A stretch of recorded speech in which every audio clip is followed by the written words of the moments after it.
Hello everyone, welcome to today's MafiaDao daily combo. Alright, so without wasting our time, we want to head to the end tab and claim our daily rewards as first.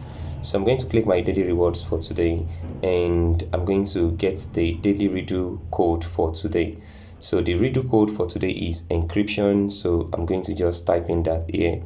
Okay, so then I'll click on claim.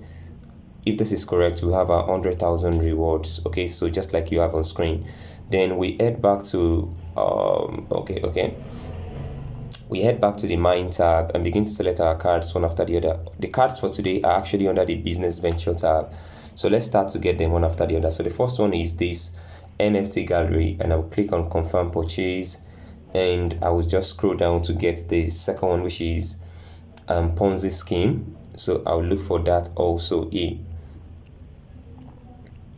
So I'll just scroll down and find Ponzi scheme, and seems I've passed that already.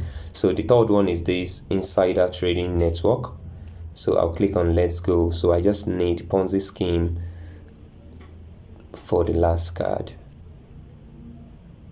Okay, so this is Ponzi scheme here, so I'll just click on confirm purchase, and I have my rewards for today. Just like I've said, all the three cards, NFT gallery, insider trading network, and Ponzi scheme pyramid, they are all under the business ventures tab.